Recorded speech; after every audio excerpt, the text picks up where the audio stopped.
Hello students, welcome back to Examster learn better. जैसा कि आप स्क्रीन पे देख रहे हैं कि आज हम एमसीक्यू लेके आए हुए हैं अकाउंटिंग का, जो चैप्टर नंबर 1 का है। तो चलिए इन क्वेश्चनों को हम एक एक कर करके देखते हैं, समझते हैं और आप भी प्रयास करिएगा कि आप सही आंसर दे पाए। ठीक है, तो चलिए स्टार्ट करते हैं। सबसे पहला क्वेश्चन क्या है कि इस पुस्तपालन का अर्थ है। स्क्रीन पे विजिबल होगा, दिख रहा होगा आप लोगों को।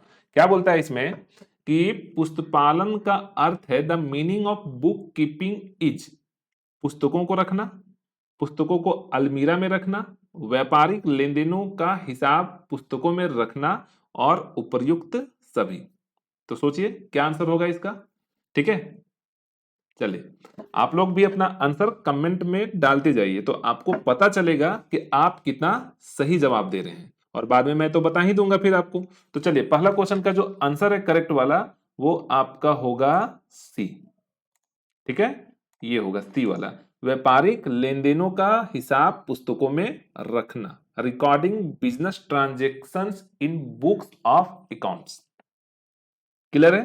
कोई डाउट है तब भी आप मुझे कमेंट करिए। ठीक है, चलिए नेक्स्ट क्वेश्चन पे आते हैं। नेक्स्ट क्वेश्चन है आपका, लेखांकन शुरू होता है जहां पुस्तपालन खत्म होता है, व्यवसायिक व्यवहार खत्म होता है, लेखाक्रम खत्म होता है और लेखा अवधि खत्म होती है। ठीक है, क्या पूछता है कि लेखांकन शुरू होता है, लेखांकन कहां से शुरू होता है, क्या समाप्त होने के बाद लेखांकन स्टार्ट होता है, ये आपको बताना है। तो पुस्तपालन समाप्त होने के बाद, व्यवसायिक व्यवहार समाप्त होने के बाद, लेखा क्रम समाप्त होने के बाद और लेखा अवधि समाप्त होने के बाद।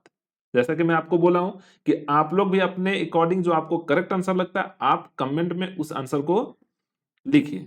ठीक है, और मेरे आंसर बताने के बाद आप उसको मिलाइए कि आपने सही बताया है या गलत बताया है। ठीक है, तो इसका जो आंसर होगा ट्रू वाले का, वो आंसर होगा आपका ए। ठीक है, कौन सा आंसर होगा? तो ए होगा, पुस्तपालन खत्म होता है वहां से हमारा क्या स्टार्ट होता है, तो लेखांकन स्टार्ट होता है। क्लियर है? चलिए नेक्स्ट क्वेश्चन पे आते हैं। नेक्स्ट क्वेश्चन में क्या लिखा है फिर, वित्तीय लेखांकन का मुख्य कार्य है, वित्तीय लेखांकन का मुख्य कार्य है, क्या कार्य है? तो समस्त व्यापारिक लेन देनों का लेखा करना, वित्तीय आंकड़ों की पहचान करना, प्रबंधकों को निर्णय लेने में सहायता करना और उपर्युक्त में से कोई नहीं। ठीक है, क्या होगा इसका करेक्ट आंसर, कमेंट करिए आप लोग। ठीक है, देखिए तो इसका करेक्ट जो आंसर होगा वो क्या होगा, तो समस्त व्यापारिक लेन देनों का लेखा करना, accounting all business transactions. Clear? चलिए नेक्स्ट क्वेश्चन पे आते हैं। नेक्स्ट क्वेश्चन है हमारा क्या, लेखांकन है, क्या है? विज्ञान है, कला है, दोनों है, मतलब कला और विज्ञान, और इनमें से कोई नहीं है। ठीक है, इसका आंसर आपको पता होगा कि लेखांकन कला और विज्ञान दोनों है और पेशा के रूप में लेखांकन अभी उभर रहा है। ठीक है, तो इसका करेक्ट आंसर होगा सी।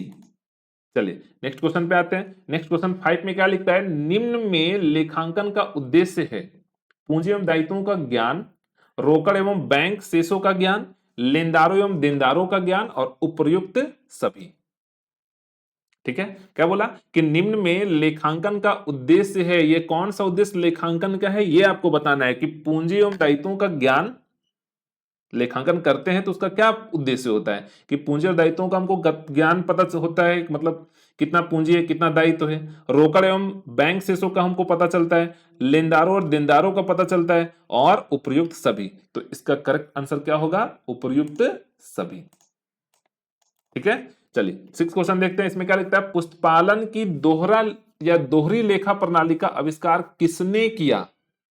ठीक है, तो ये बड़ा सिंपल क्वेश्चन है, सबको पता होना चाहिए। क्या होगा, लुकास पेसुवली, जे.आर. बॉटलीवाई, आर्थर ये फेल्ड हाउस, आर.एन. कार्टर।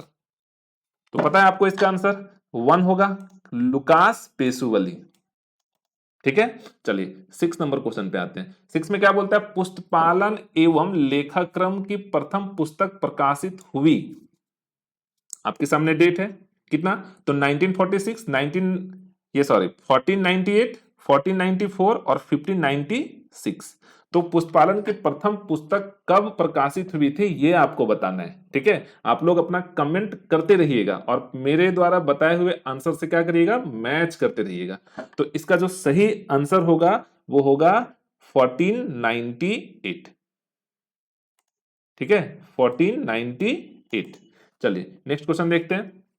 यहां क्या लिखता है, पुस्तपालन व्यापारिक लेनदेनों को बहियों में व्यापारिक लेनदेनों को बहियों के समूह में लिखने की कला है, किसने कहा। ये जो कथन है, ये जो सेंटेंस है, वो किनके द्वारा बोला गया है कि पुष्पालन व्यापारिक लेनदेनों को बहियों के समूह में लिखने की कला है। तो जे.आर. बॉटलीबाई बोले हैं, विलियम पिकल्स बोले हैं, आर.एन. कार्टर, और इनमें से कोई नहीं। तो कौन बोले हैं ये आपको बताना है। ठीक है, चलिए आप लोग कमेंट कर दिए होंगे, अब मैं बताता हूं आपको इसका आंसर कौन सा होगा। तो ये कौन बोले हैं, तो जे.आर. बॉटलीबाई, ये इनका कथन है। क्लियर, चलिए नेक्स्ट क्वेश्चन देखते हैं। यहां क्या लिखता है, पुस्तपालन के जन्मदाता हैं, father of book keeping is, कौन है, सेम होगा जो पीछे हम लोग पढ़े हैं, कार्टर, स्पाइसर और पैगलर, लुकास पेसुवली, और इनमें से कोई नहीं। तो आपको पता है इसका आंसर क्या होगा, लुकास पेसुवली।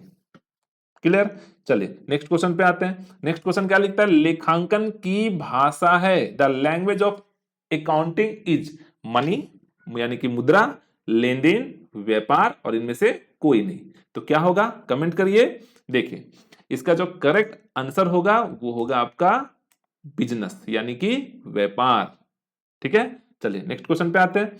पुस्तपालन के मुख्य उद्देश्य हैं, the main objective of book keeping are, क्या, तो लेन देनों का पूर्ण अभिलेखन, ठीक है, व्यवसाय पर वित्तीय प्रभावों का निर्धारण, आंकड़ों का विश्लेषण तथा निर्वाचन, और ए और बी दोनों।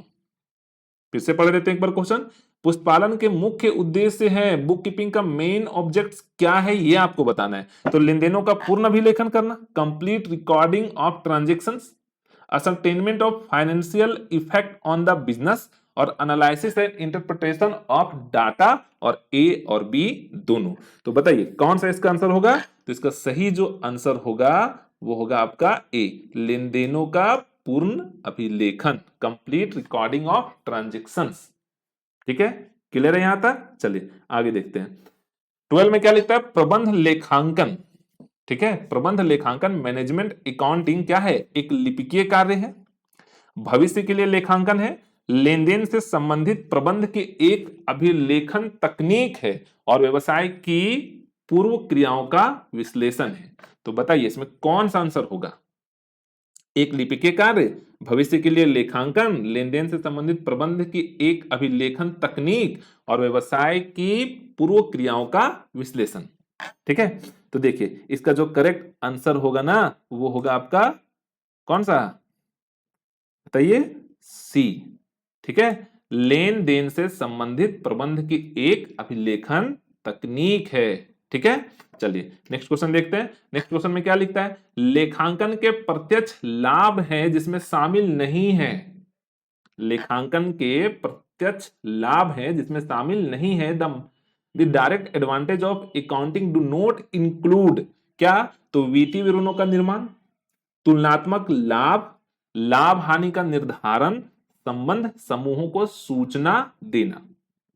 ठीक है, तो बताइए क्या इसका आंसर होगा। तो इसका आंसर होगा संबंध समूहों का को सूचना देना। ये लेखांकन का प्रत्यक्ष लाभ, क्या बोला हम लोगों को, लेखांकन के प्रत्यक्ष लाभ है जिसमें शामिल नहीं है पूछा है। तो ये इसका करेक्ट आंसर होगा संबंध समूह को सूचना देना। ठीक है, ये शामिल है पर यहां बोला है नहीं है, तो यहां हो गया ये आपका गलत। चलिए नेक्स्ट क्वेश्चन देखते हैं। 14 में क्या बोलता है, लेखांकन सूचनाओं के उपयोगकर्ताओं में शामिल है। ठीक है, लेखांकन सूचनाओं के जो उपयोगकर्ता है उसमें कौन कौन शामिल है। तो आपके पास ऑप्शन है, शेयर होल्डर्स, अंशधारीगण, गवर्नमेंट सरकार, लेनदार क्रेडिटर्स, और उपयुक्त सभी। तो कौन इसमें शामिल है ये आपको बताना है। तो क्या लग रहा है, सारे लोग होंगे, ऑल, शेयर होल्डर भी होगा, सरकार भी होगा, लेनदार भी होगा। तो क्या ऑप्शन जाएगा हमारा, ऑल, इसमें सभी। ठीक है, चलिए नेक्स्ट क्वेश्चन देखते हैं फिर। 15, लेखांकन सूचनाओं का उपयोगकर्ता कौन नहीं है। ठीक है, मतलब जो लेखांकन के सूचनाएं है उसका उपयोगकर्ता कौन उपयोग नहीं करता है ये आपको बताना है। तो इन्वेस्टर बिल्कुल करता है, ऋणदाता ये भी करता है, स्वामी ये भी करता है, तो कौन नहीं करता है? लास्ट तो बच गया क्या? अवयस्क, तो ये नहीं करता है, तो इसका जो करेक्ट आंसर होगा वो होगा आपका डी। क्लियर? चलिए नेक्स्ट क्वेश्चन देखते हैं। 16 में क्या बोलता है? निम्नलिखित में से किसे व्यापार की भाषा कहा जा सकता है? ठीक है, निम्नलिखित में से किसे व्यापार की भाषा कहा जा सकता है? आप लोग अपना कमेंट जारी रखिएगा, ठीक है, इसी से आप अपना इवोल्यूशन कर पाएंगे कि आप कितना सही आंसर दे रहे हैं। बाकी मैं तो सही बता ही रहा हूं फिर आपको। तो क्या क्या है इसका आंसर? तो अर्थशास्त्र, सांख्यिकी, लेखांकन और अंग्रेजी। तो आपको इसका आंसर बिल्कुल पता होगा, मुझे यकीन है। कौन सा होगा? तो अकाउंटिंग, लेखांकन। ठीक है, चलिए नेक्स्ट क्वेश्चन देखते हैं। क्या लिखता है? लेखांकन में लेखे किए जाते हैं, ठीक है, वस्तु मात्रक में, मुद्रा मात्रक में, उत्पादन मात्रक में, और इनमें से कोई नहीं। तो बताइए कौन सा इसका आंसर होगा? तो इसका करेक्ट जो आंसर होगा वो होगा मुद्रा मात्रक में, यानी कि मॉनेटरी यूनिट्स। क्लियर? चलिए नेक्स्ट क्वेश्चन देखते हैं। लेखांकन की सीमाएं हैं, ठीक है, लिमिटेशंस क्या है? तो क्या है? ऐतिहासिक लागतों पर आधारित, व्यक्तिगत निर्णयों से प्रभावित, झूठे दिखावे से प्रभावित, और उपरोक्त सभी। तो क्या इसका करेक्ट आंसर होगा?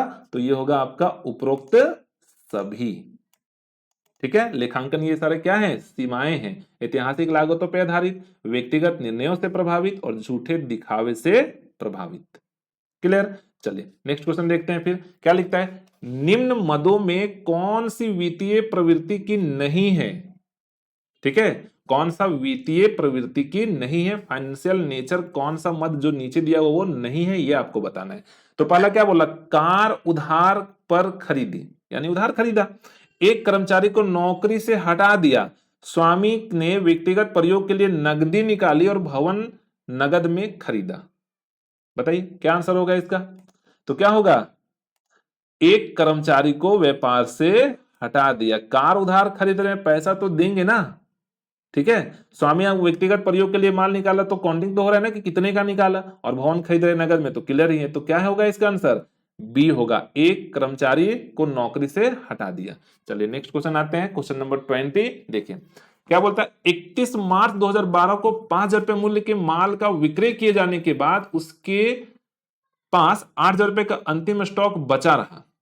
यह है एक क्या है? Event, transaction, neither a transaction nor an event, और a transaction as well as an event. यानी कि एक घटना, एक लेन देन, ना तो एक लेन देन और ना ही एक घटना, और एक लेन देन तथा साथ ही घटना। तो यहां थोड़ा सा एक बात को याद रखिएगा कि जहां दो व्यक्तियों का जो यूज हो रहा हो, माल कोई बेच रहा हो, कोई खरीद रहा हो, किसी को आप दे रहे हैं, कोई प्राप्त कर रहा हो, है ना, तो वैसे वाले कहानी में क्या होगा? ट्रांजेक्शन होगा। लेकिन अगर इंटरनल काम हो रहा है बिजनेस के अंदर, जहां दो व्यक्तियों का जरूरत नहीं है, वहां पे क्या होगा? इवेंट होगा। तो यहां पे क्या बोला कि 31 मार्च 2012 को 5,000 रुपए मूल्य के माल का विक्रय किए जाने के बाद उसके पास 8,000 रुपए का अंतिम स्टॉक बच रहा है। जो अंतिम स्टॉक 8,000 रुपए का बच रहा है ना, चर्चा उस पे करना है कि क्या है ये। तो देखिए अभी हम क्या बोले, ये क्या 8,000 जो बचा वो दो व्यक्तियों के बीच में लेन देन है क्या? नहीं है। तो क्या होना चाहिए इसका करेक्ट आंसर? इसका करेक्ट आंसर होगा ए, यानी कि इवेंट, एक घटना है। ठीक है, और अगर यही बात बोलता कि राम को आप 10,000 रुपए दिए, तो वो क्या होता? एक ट्रांजेक्शन होता, एक लेन देन होता। अभी आगे इस टाइप का भी क्वेश्चन आएगा, आराम से आप लोग आंसर कर लेंगे। चलिए नेक्स्ट क्वेश्चन की ओर बढ़ते हैं। यहां क्या लिखता है? दोहरा लेखा प्रणाली का आविष्कार किसने किया? दोहरा लेखा प्रणाली का आविष्कार कौन किया, ये आपको बताना है। बिल्कुल आपको पता है, मुझे यकीन है। देखिए Karl Marx, Marshall, J R. Batliboi और लुकास पेसिवली। तो आप आंख बंद करके भी इसका आंसर लगा सकते हैं, क्या? लुकास पेसिवली। ठीक है, चलिए नेक्स्ट क्वेश्चन पे आते हैं। लेखांकन है, अकाउंटिंग इज क्या? Art, science, art and science both और नन ऑफ दीज। तो ये रिपीटेड क्वेश्चन है, आपको पता है। ठीक है, तो चलिए इसका आंसर बताइए क्या हो जाएगा? सी, आर्ट और साइंस दोनों है ये, है ना। चलिए ठीक है, अब हम लोग बढ़ते हैं 23 की ओर। लेखांकन है, लेखांकन एक सेवा कार्य है, लेखांकन एक पेशा है, लेखांकन एक सामाजिक शक्ति है, और इनमें से कोई नहीं। तो क्या इसका आंसर होना चाहिए? इनमें से कोई नहीं होगा, ठीक है। तो इसका आंसर होगा आपका क्या? इनमें से कोई नहीं, ठीक है। क्लियर? कोई डाउट है तो कमेंट के माध्यम से पूछिए, तो फिर आगे बढ़ते हैं। और आप लोग अपना आंसर दे रहे हैं कमेंट पे, ठीक है, तो देते रहिए और मिलाते रहिए अपना अपना। देखिए, निम्नलिखित में से सभी लेखांकन के कार्य हैं सिवाय, ठीक है, परिमापक, ये मापांकन, निर्णयन, पूर्वानुमान और खतौनी। तो क्या होगा इसका आंसर? तो इसका जो आंसर होगा वो होगा आपका क्या? खतौनी, यानी कि पोस्टिंग, ठीक है। चलिए आगे देखते हैं। एक वित्तीय वर्ष के अंत में 2 लाख रुपए के माल के विक्रय के पश्चात 10,000 रुपये का अंतिम रहतिये था, यह है। बात तो वही हुआ, दो लोगों के बीच में लेन देन हो रहा है, जो माल बच रहा है उसकी बात कर रहा है। तो आपको पता है ना इसका आंसर क्या होगा? एक घटना, ठीक है, एक इवेंट, है ना। तो ये इसका करेक्ट आंसर हो जाएगा। चलिए आगे बढ़ते हैं। 26 में क्या लिखता है कि 1 सितंबर को कश्यप ने 2,000 रुपए किराया दिया। अब देखो यहाँ पे क्या हो गया, किसी को किराया दे रहे हैं आप, तो दो व्यक्ति आ गया ना, एक व्यक्ति देने वाला, एक व्यक्ति पाने वाला। तो यहाँ पे जो करेक्ट आंसर होगा वो क्या होगा? क्या होगा? ए होगा, है ना, एक लेन देन, ए ट्रांजेक्शन। क्लियर? चलिए नेक्स्ट क्वेश्चन देखते हैं। इसमें क्या लिखता है? निम्न में से कौन लेखांकन का एक उप क्षेत्र नहीं है? ठीक है, उप क्षेत्र नहीं है, सब फील्ड की बात कर रहा है। तो लागत लेखांकन, प्रबंधकीय लेखांकन, वित्तीय लेखांकन और पुस्तपालन। तो इसमें से कौन सा नहीं होगा? तो पुस्तपालन नहीं होगा, ठीक है। क्लियर? चलिए आगे बढ़ते हैं। 28 में क्या बोलता है? निम्न में कौन लेखांकन की सीमा नहीं है? तो अपूर्ण सूचना, कानूनी मामलों में प्रमाण, लेखांकन परंपराओं पर आधारित और गुणात्मक सूचनाओं का अभाव, लिमिटेशन पूछा है आपसे, ठीक है। तो बताइए कौन सा इसका आंसर होना चाहिए? इसका करेक्ट आंसर जो होगा वो होगा आपका सी, लेखांकन परंपराओं पर आधारित। ये इसका सीमा नहीं है। चलिए आगे बढ़ते हैं। क्या बोलता है? 31 दिसंबर 2018 को अशोक ने मोहन से एक मशीन 1,75,000 रुपए में खरीदी, ठीक है। यह है, मोहन खरीद रहा है, अशोक लिमिटेड ने मोहन से खरीदा, तो दो व्यक्ति आ गए कि नहीं? तो क्या होना चाहिए इसका आंसर? बताइए। इसका आंसर होगा बी, ट्रांजेक्शन। क्लियर है? बिल्कुल क्लियर है। चलिए आगे बढ़ते हैं। प्रबंधकीय लेखांकन, प्रबंधकीय लेखांकन, मैनेजमेंट अकाउंटिंग क्या है? प्रबंध से संबंधित लेन देनों के अभिलेखन की तकनीक है, एक लिपिकीय कार्य है, भूतकालीन व्यवसायिक क्रियाओं का विश्लेषण है और भविष्य के लिए लेखांकन है। तो क्या होगा इसका आंसर? बताइए। प्रबंध से संबंधित लेन देनों के अभिलेखन की तकनीक है, ठीक है। तो इसका सही आंसर क्या होगा? ए होगा। और ये सारा क्वेश्चन आपके एग्जाम के लिए बहुत इंपॉर्टेंट है। आप इसको एक बार दो बार देख लेंगे तो आपके माइंड में पूरा आ जाएगा। और एक बार क्या करिएगा, अपना बुक से फिर रीडिंग भी कर लीजिएगा, ठीक है। चलिए नेक्स्ट क्वेश्चन देखते हैं। यहाँ पे क्या लिखता है? लेखांकन सूचनाओं के आंतरिक उपयोगकर्ता हैं, कौन है? Internal users. तो संभावित निवेशक, लेनदार, प्रबंधक और शोधकर्ता। तो आंतरिक में कौन आएंगे? तो इसमें आएंगे आपके कौन? मैनेजर, यानी कि प्रबंधक। सी इसका करेक्ट आंसर होगा। चलिए 32 देखते हैं। लेखांकन सूचनाओं के बाह्य उपयोगकर्ता है, एक्सटर्नल यूजर्स, कौन है? गवर्नमेंट, शोधन, ये शोधकर्ता यानी कि रिसर्चर, और कर प्राधिकारी यानी कि टैक्स ऑथोरिटीज, और ऑल ऑफ द एबव। तो इसका सही जो आंसर होगा ना वो क्या होगा? All of the above. ये सारे के सारे जितने भी हैं सब कौन है? एक्सटर्नल यूजर है, ठीक है। चलिए नेक्स्ट क्वेश्चन देखते हैं। निम्नलिखित में कौन सा लेन देन वित्तीय प्रकृति का नहीं है? ठीक है, अभी ऐसा क्वेश्चन पीछे भी देखे हम लोग। तो भवन खरीदना, माल, उधार माल खरीदना, वेतन भुगतान करना और कर्मचारियों द्वारा हड़ताल करना। तो क्या लगता है आप लोगों को? कमेंट में बताइए।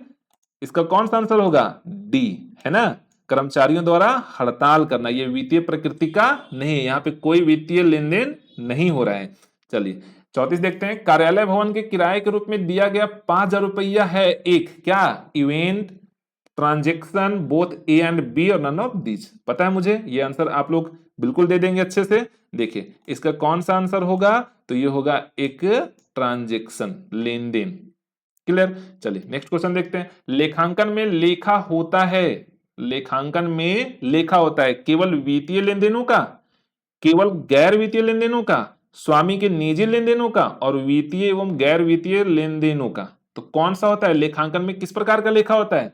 तो केवल वित्तीय लेन देन, केवल गैर वित्तीय लेन देन, मतलब वित्तीय मतलब जो रुपया पैसा संबंधित हो, गैर वित्तीय जो रुपया पैसा संबंधित नहीं हो, या फिर बोलता है स्वामी के निजी प्रयोग के लिए जो है केवल उसी को लिखते हैं, या फिर वित्तीय और गैर वित्तीय दोनों। तो अभी बताना है आपको क्या होगा इसका आंसर, ठीक है? कमेंट करते जाइए आप लोग भी।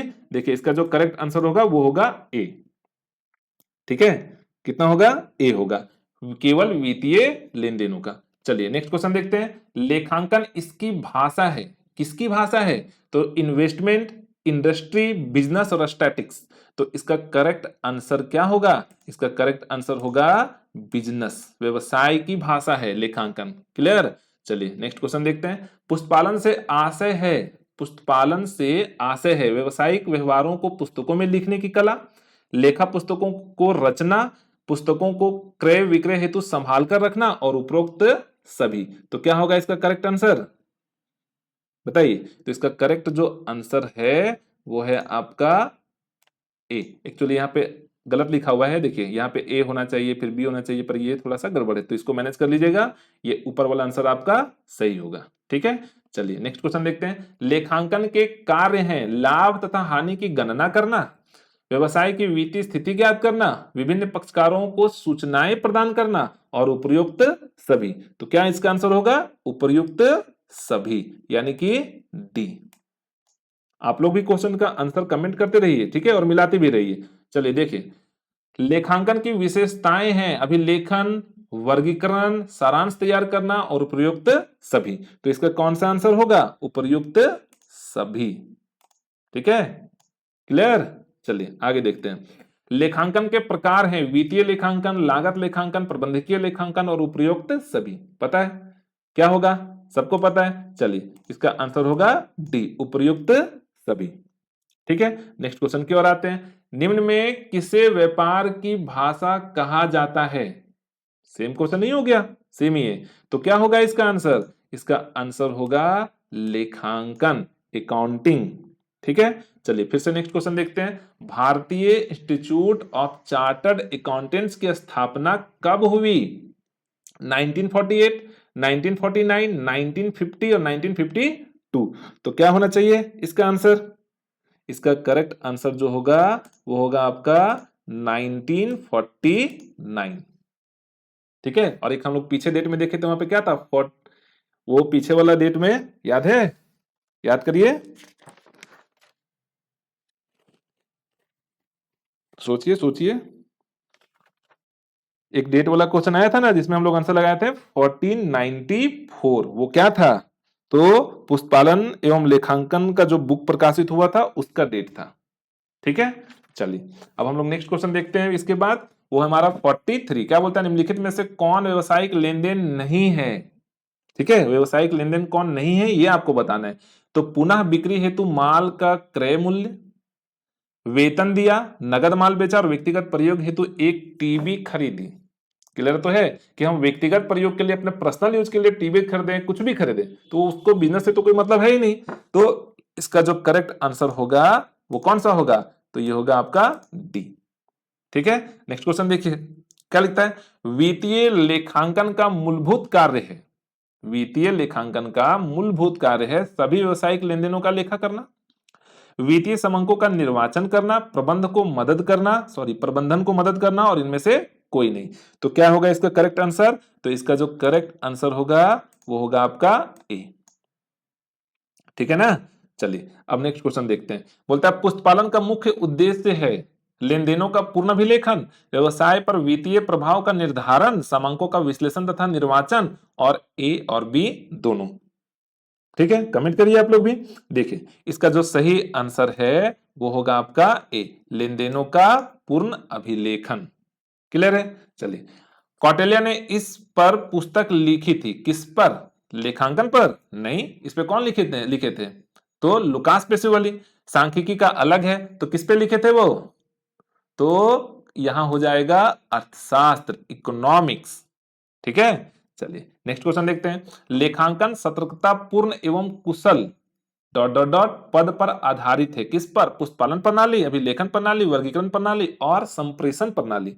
तो इसका करेक्ट जो है वो आंसर होगा पुष्पालन प्रणाली। ठीक है, पुष्पालन प्रणाली। चलिए नेक्स्ट क्वेश्चन देखते हैं। लेखांकन मुख्य कार्य है, लेखांकन मुख्य कार्य है व्यवसायिक लेनदेनों का अभिलेखन करना, व्यवसाय के गुणों का अभिलेखन करना, व्यवसायिक व्यवहारों का अभिलेखन एवं वर्गीकरण करना और कार्यवाही के लिए सूचनात्मक आधार प्रदान करना। तो इसका जो सही आंसर है वो क्या है? करिए कमेंट। कर लिए? देखिए इसका सही जो आंसर होगा वो होगा सी, व्यवसायिक व्यवहारों का अभिलेखन एवं वर्गीकरण। क्लियर? चलिए नेक्स्ट क्वेश्चन देखते हैं। इनमें लेखांकन का कौन सा सहायक क्षेत्र नहीं है? कौन सा नहीं है? पुष्पालन, वित्तीय लेखांकन, लागत लेखांकन और प्रबंधकीय लेखांकन। पता है कौन सा नहीं है? बताइए बताइए बताइए कौन सा? तो इसका जो सही आंसर होगा वो होगा ए। ठीक है, पुष्पालन। ठीक है, चलिए नेक्स्ट क्वेश्चन। कौन सी लेखांकन की सीमाएं नहीं है? लेखांकन परंपरा पर आधारित, अपूर्ण सूचना, कानूनी मामलों में साक्ष्य और इनमें से कोई नहीं। तो बताइए क्या होगा इसका भी आंसर? करिए करिए कमेंट करिए, कमेंट के माध्यम से बताइए। देखिए इसका जो सही आंसर होगा ना वो होगा कानूनी मामलों में साक्ष्य। अगर आपको डाउट हो तो वो भी पूछ सकते हैं, है ना। चलिए आगे देखते हैं, और ये आज का लास्ट क्वेश्चन। ठीक है ना। और अगर आपको मेरे द्वारा ये ऑब्जेक्टिव जो क्वेश्चन बताए हुए हैं वो अच्छा लग रहा है ना, तो अपने फ्रेंड्स के साथ जरूर शेयर करें। ठीक है, और अच्छा लगे तो आप लोग लाइक, कमेंट और सब्सक्राइब भी कर दें। ठीक है, यही उम्मीद के साथ यूट्यूब पे लोग वीडियो अपलोड करते हैं, मैं भी किया हूं, है ना। चलिए देखते हैं लास्ट क्वेश्चन क्या लिखता है। लेखांकन का व्यापारियों के लिए लाभ है, देश के विकास के लिए, कर निर्धारण में, आर्थिक सहायता के लिए और उपयुक्त सभी। तो कौन सा होगा बताइए। चलिए एक लास्ट क्वेश्चन को छोड़ देते हैं, या बता दें? बता ही देते हैं। तो इसका करेक्ट जो आंसर होगा वो होगा डी। और ये रहा आपके लिए सारे क्वेश्चनों का आंसर। ठीक है, क्लियर? चलिए नेक्स्ट क्वेश्चन में ये सॉरी नेक्स्ट वीडियो में फिर हम नेक्स्ट चैप्टर को लेकर आते हैं। तब तक आप लोग इसको रिवीजन करिए, खुश रहिए, पढ़ते रहिए, मस्त रहिए।